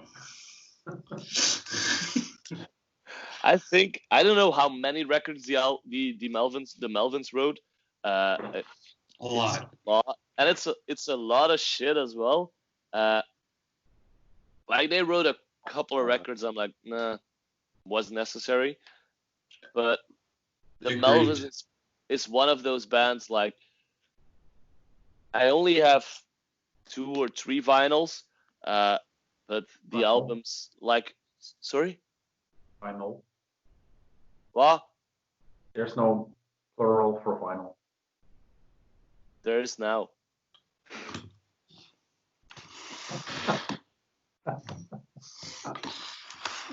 I was trying to lift the mood, but yeah, whatever. Yes, go ahead. I completely forgot what I was going to say, but I wanted to talk about the Melvins. Yeah, I lost my track. You were saying that they have some periods that you're not interested in. Not even periods. Like I've discovered the Melvins through the mixtape, But if you'd ask me what record came first, couldn't tell you. No, it's just too much. When I check the discography, for example, like I check an album I've never heard of. There's a reason I've never heard of it. But like Stag, I think it's the one with the flower. Yeah, probably. It's not released on Hydra Head, but it links to Hydra Head since they released on Hydra Head. It's also one of my top whatever albums. Okay, is it? Sorry? Is it in your top 20, for example? Yeah, but I'm a sucker for sentimental value, and like I think 70% of the bands that were on the mixtape Yeah, okay. will be in my top 20, top 15, whatever. Yeah. You have to look for that USB stick. Sorry? You have to look for that USB stick because I really do. I really do. But I should hit up the guy Nathan. Like he used to be. We don't have that much contact. Maybe I talk to him once every year, but he's the one responsible for this. Like, and I made an appearance. Sorry. He made an appearance in a previous episode, I think. Yeah, he did. Yeah, he did. But he's.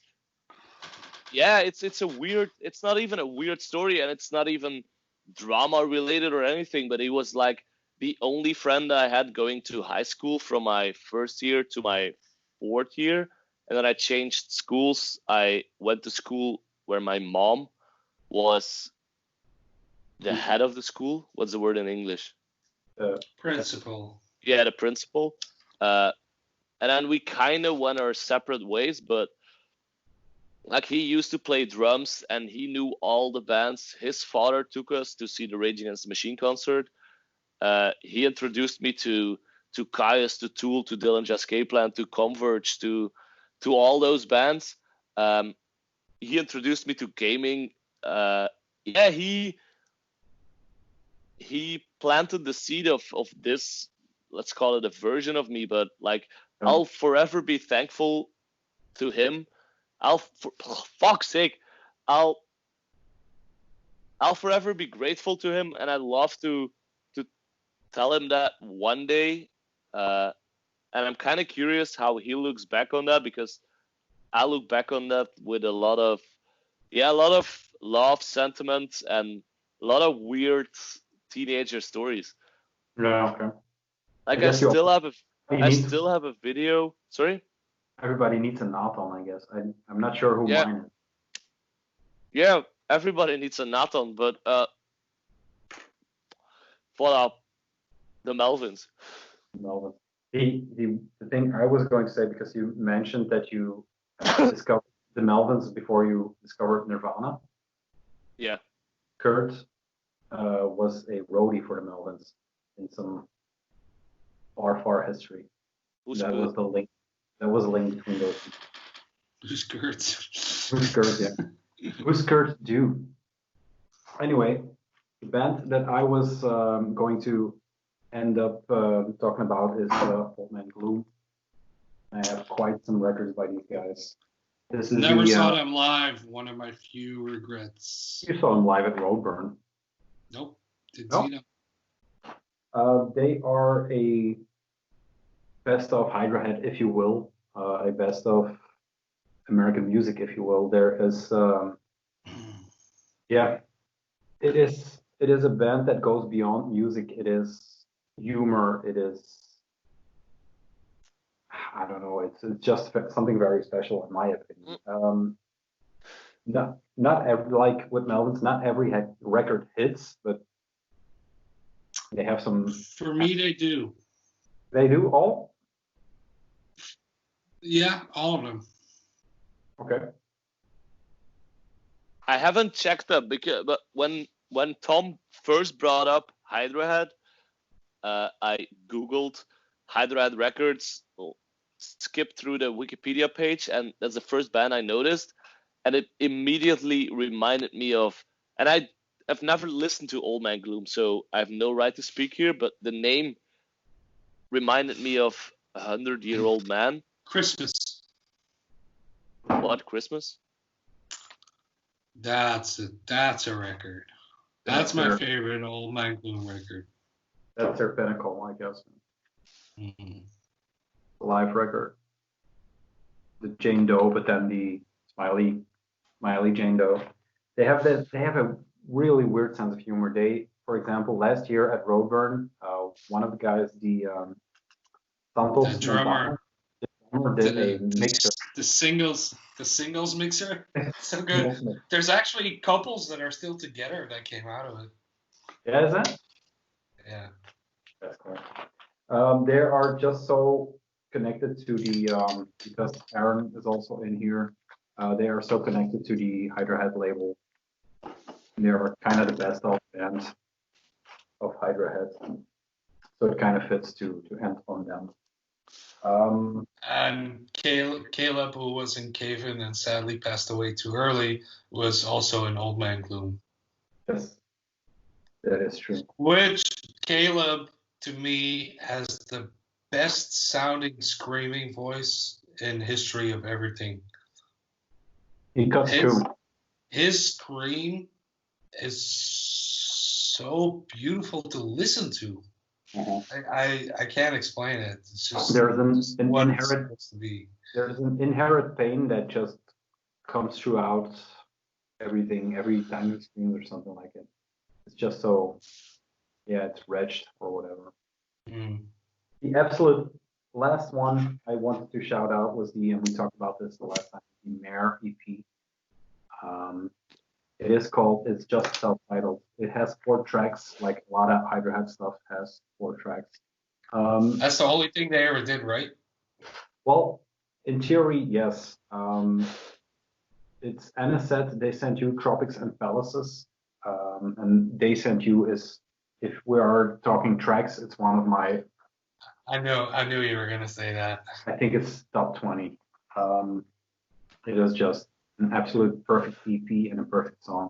These guys went on to do, or some of these, because they are they're not shrouded in mystery like some of these black metal I listen to from whatever bum country. But it is hard to kind of follow the lineage. Like when you touch on Botch, it's easy to just go along with the bands. Mm. They are a bit harder. I know they did Pyramids. I'm not sure if you're familiar with that band. This is one of their records, but it's a far cry from. It's a far cry from. Profound Lore, which is another label that is worth checking out. It's a far cry from what Mare did. Mare is more of a. It is different from Isis and from Pelican in the sense that it is more adventurous, in my opinion. It is more. They Send You has layered vocals that just go on and on and on. It's just it's just such a beautiful. It's almost a perfect track. So that's what I wanted to close out. I know it's high praise, but they deserve it. And it's a shame that they just did this and nothing more. I had an idea since we've wrapped up the Hydra Head. Shoot. Maybe I should talk about this later. Do we do an official wrap up of this episode or no?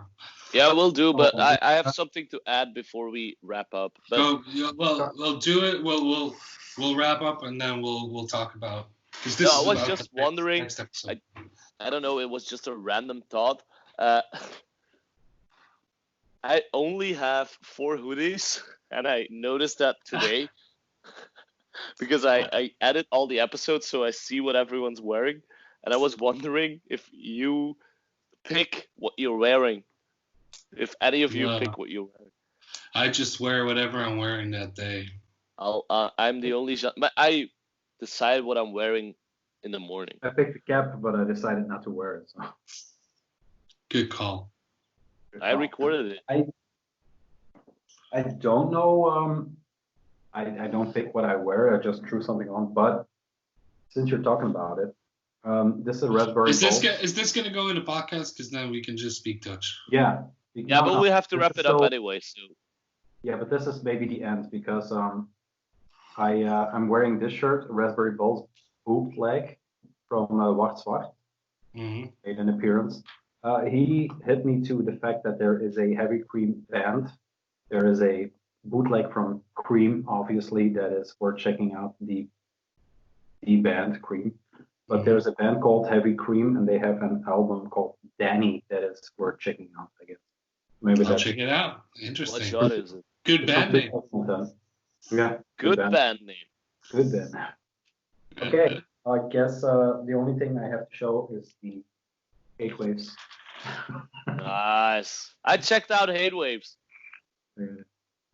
And maybe, Tom, you cursed me, man. I know. When you talked about Travis Scott in the first episode, I've been on such a deep dive. Like I watched a live video and I absolutely fucking hate him. This auto-tune shit makes me want to kill myself. That's what I was going to say, but like the thing that sold me completely was the video of the kid on stage in Australia. Like I've posted it on Instagram because I've discovered the video at 3 a.m. Like, have you seen the video, Tom? Yeah, because you are running the YouTube channel and I can see every video you are watching. Yeah. It's quite entertaining. Right before we start recording this, when I watch YouTube, I have to switch my account because you can see whatever I want. Whatever. That's good. If it's me, it's just people popping and cysts being cut open and all that stuff. I've looked at the. Whoa! What? I knew it was a thing, but why? Why? Why not? Well, it's so okay. I have a moment in my life where I realized I love this shit. I went to film school and we had a film theory class, but they would show clips and all that kind of stuff. And my teacher once showed a clip, and he didn't explain what it was, but it was filmed with a macro lens, and they were trying to explain how things look with a macro lens, and it's just like pimples being squeezed, but you didn't see the fingers. You just saw this big white fucking snake come out of something and just move around, and it was kind of slow motion, and it was obviously filmed with a macro lens. And he told us what it was, and I'm like, I love that shit. It's my favorite. You still know who it is? Yeah, I get it. I can't remember his name, but maybe if you say it, he got fired from school, because that was a school where in Pico. That guy got fired for buying weed from a student. Oh, okay. The artist that did that was Wim Delvoye. Oh, really? Fuck Wim Delvoye. Did not know that. Easy. I would say to round up, let's do some prepared stuff and just hype one album you have to listen to or that is on your list or whatever. Just do. On a random, not Hydra Head? No, just I'll look in Spotify. Because we started this. I have a list. Random. Self-Esteem. There's a band called Self-Esteem that made an appearance in my life 2 weeks ago, and their new EP is called Cuddles Please, and it's fucking amazing. Compliments or cuddle? No, compliments, please. Cuddles. That's weird. The band is called Self-Esteem, and what's the album called? The EP is called Cuddles Please.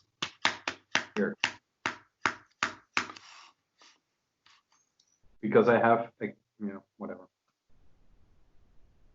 What do you want to say, nerd?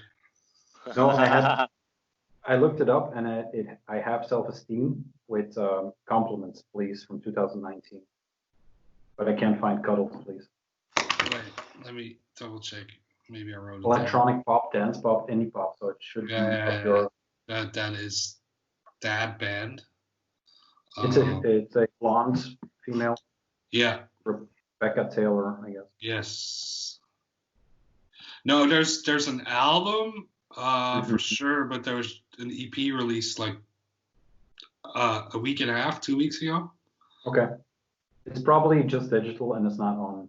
I'm looking at Discogs for some reason. It's definitely, yeah. The album is called Compliments, Please. It's from 2019.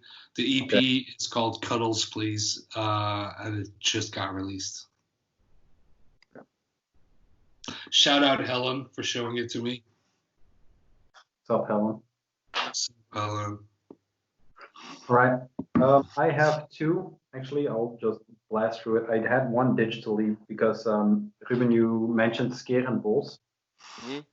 He was on 101 Bars, some YouTube Dutch hip hop channel, and I saw Zwanger He, his video with 101 Bars. I don't know, man. I still think he is. That's that's a great. That's top notch, man. Have you Rienk, have you seen the video? You know 101 Bars. Oh yeah, rotjoch op je beeldscherm. Yeah. With the evergreen, the cancer stain evergreen. But have you seen the Zwanger He, I think, winter session?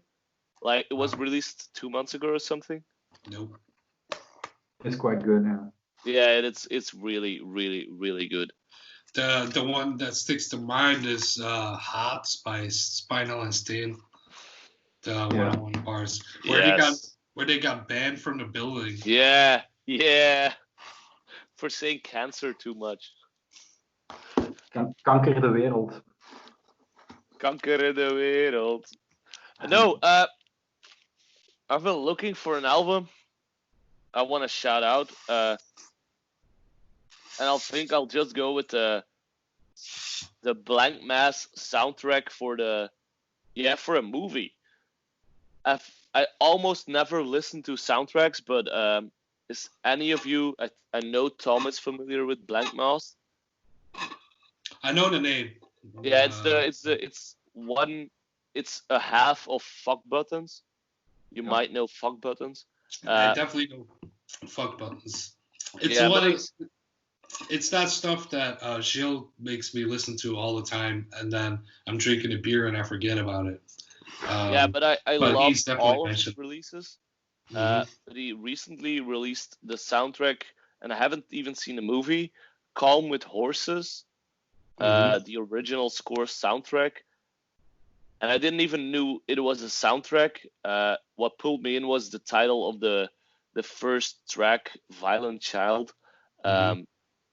But even as a soundtrack, it's so good, and it's just good, functional, absorbing, whatever, immersing background music, and I love it. And it's been on repeat for a week now. So I've been check it out tomorrow. I have Don't Flesh and World Eater were on heavy repeat over here. World Eater, man, fuck. Great. Do you like the last release? I kind of fell off. The Apple. Yeah, it's animated violence mild. Yeah.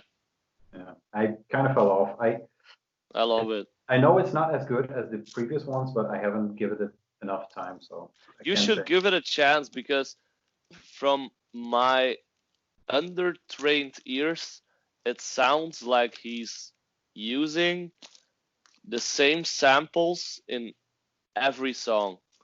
Okay. Yeah. And I'm more anxious or more willing to check the soundtrack than check the album. But you should check the soundtrack. And I downloaded the movie, but since I love the soundtrack so much, like I watch movies like just whenever, but I want to watch this movie and give it the time to absorb it and watch it. You should definitely give the animated violence mild whatever album a new chance, because I think I've heard people say it's bad or not as good as the World Eater, but it's kind of on the same level to me. Okay. But maybe it's just because I'm a fanboy. And let's finish with a last story. I've mentioned this podcast. I'm a sucker for sentimental stories. Mm-hmm. Sorry, I know where you live, or almost know where you live. As well. Fuck this shit. Too easy. Go Yeah, ahead. it is too easy, but whatever. No, just Blank Moss. Should we change the name of the podcast? To Rise and Fall fanboys. No, Into Oblivion or something. Or Circles Vicious, maybe. Could do that too. Faith. Appelsientje. I'm out. Do I do Anyway. the story or not? Yeah. No, I can keep it short, but like we've all been to Dude Festival, so we all know what happens at Dude Festival. And Black Moss was playing 3 or 4 years ago, and he was playing his set started at 3 a.m. and he was playing in the smallest venue. So I didn't know what it was, but I read the description in the book. I took my friends to go with me to watch a show. And it's 3 a.m. at Dude Festival, so I don't have to go into too much detail. We've all been there. Yeah, we've all been there. But it was I've been there, but not in that situation. Sober. I'm talking about. But it was so fucking loud. All my friends left after 40 seconds. And after 40 seconds, I left with them, went to the toilet, put toilet paper in my ears, watched the set, like completely flabbergasted, like the visuals, it was so insanely loud. And I had this notepad with me because I'm an artist and I carry notepads around just to flex, whatever. And I started scrabbling on the page, but I was dripping balls. And I remember seeing every 5 minutes a group of people left. And by the time he finished his set, there was only like 4 or 5 people standing in the small tent. And I'll never forget that set. It was so intense. It was a job or a workout to sit through the barrage of sheer volume. And when I went home, I checked out the albums and I immediately fell in love. I wish you didn't tell the story, because what I wanted to say is, for the next episode, can we talk about live shows that really made a huge impression? Okay. It can be anything. It doesn't have to be hardcore. Ja, dan moet metal, hardcore, dat maakt niet uit. To wrap this episode up, because I love it. Keep it in English, because I have one more thing to round this truly up, and that is I didn't go to a lot of Hydra Head Records because I just didn't have the time. I had to get back to work, but I have found this one, and I want to give a shout out to Shell Vanen. And he is this guy who worked for Hydra Head, and they used to do these commercials in zines, and it's they follow his weight loss, and it says, as of February 5th, 2009, he weighs 2,605, whatever, 120 kilograms. Tune in next month to check his weight management progress. So I don't know where Mr. Shell Vanen is right now, but we and the Heavy Cream podcast. Look him up, and we'll talk about it next time. I'm on a diet too. Shall we track my weight loss? Good. Yeah, that was it.